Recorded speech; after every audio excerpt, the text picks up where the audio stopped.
In this lesson, we're going to continue learning how to solve radical equations. Remember that a radical is just a root. So we've already been over how to solve square roots, but there's other kind of roots as well. There's cube roots, there's fourth roots, there's fifth roots, and so on and so forth. So we want to make sure that we understand how to solve all different types of radical equations. All right, so here I'm going to call these nth root equations. That just means instead of a square root, it could be any type of root. This first one we would call a cube root because it has a cube in the front. So this is the cube root of 5x plus 1 minus 2 equals 10. And the approach that we're going to take here is the same approach that we saw with square roots. You have one variable here that you're looking for, and you just want to get x by itself. So you're going to cancel out one number at a time until the only thing left is just x. So start with the number on the outside first. This minus 2, to get rid of it, we're going to add 2 to both sides. That gets us down to the cube root of 5x plus 1 equals 12. All right, so now we want to get rid of that cube root. Well, whenever it was a square root, we squared it to cancel out the square root. So with a cube root, you're going to cube both sides.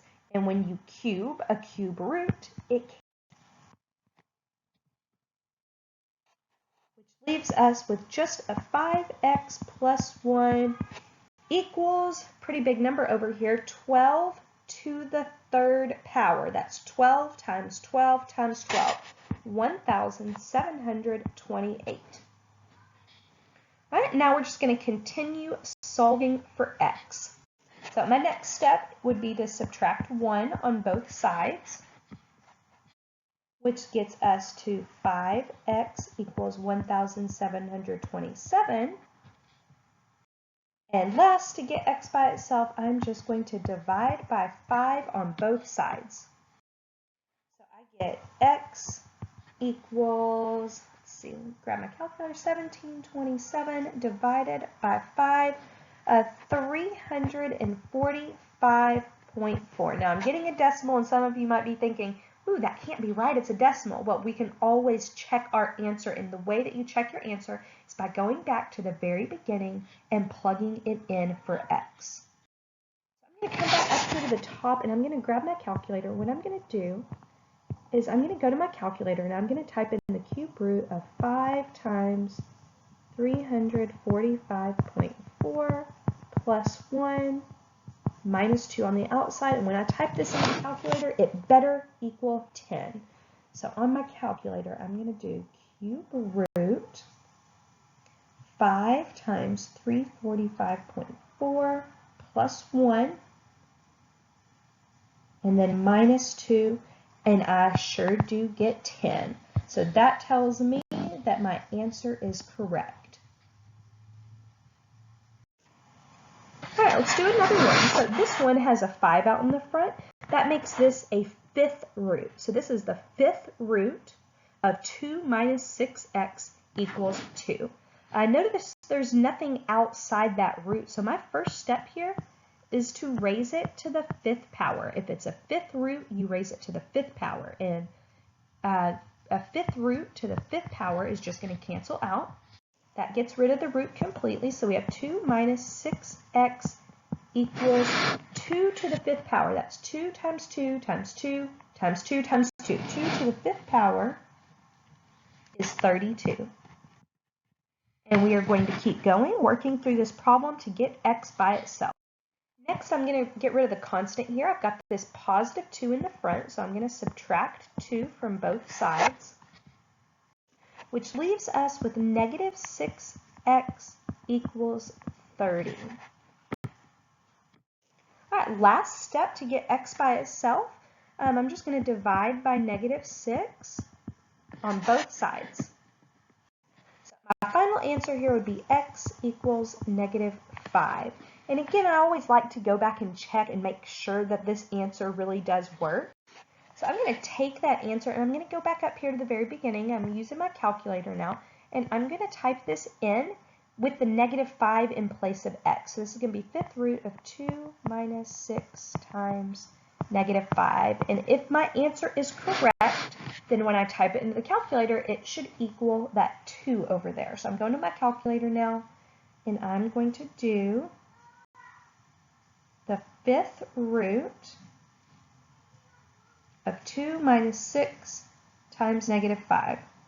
And it does equal 2, so that tells me that my answer is correct. All right, last example here.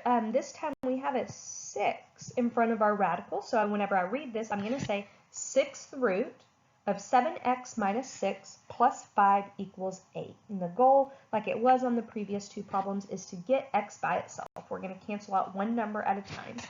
Notice this 5 is at the back. We're going to get rid of that first. So I'm just going to subtract 5 on both sides, which gives me 6th root of 7x minus 6 equals 3.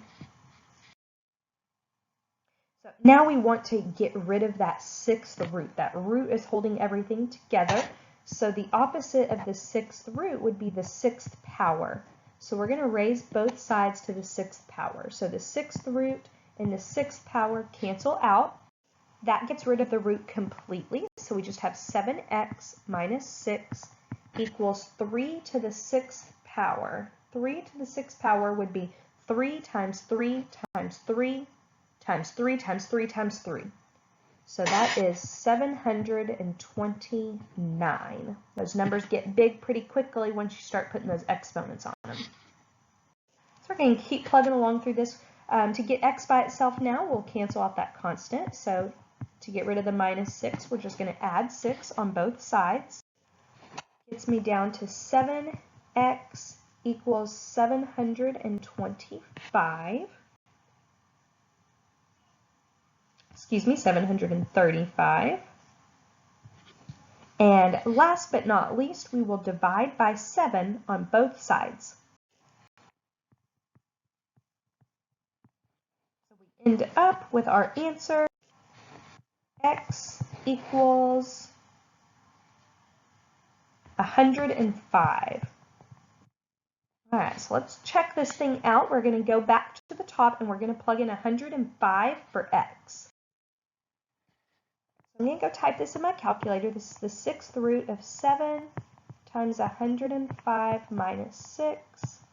And make sure that I put that plus 5 at the back. Okay, so this is going to be 6 root, typing this in my calculator, of 7 times 105 minus 6 plus 5 does equal 8, so my answer is correct. All right, so the big idea here is when you have a root of any kind, to get rid of it, you use an exponent. So to get rid of a square root, you square it. To get rid of a cube root, you cube it. To get rid of a 4th root, you would raise it to the 4th power. To get rid of a 5th root, you raise it to the 5th power. All the other principles of solving equations apply. You get rid of one number at a time, you do the opposite.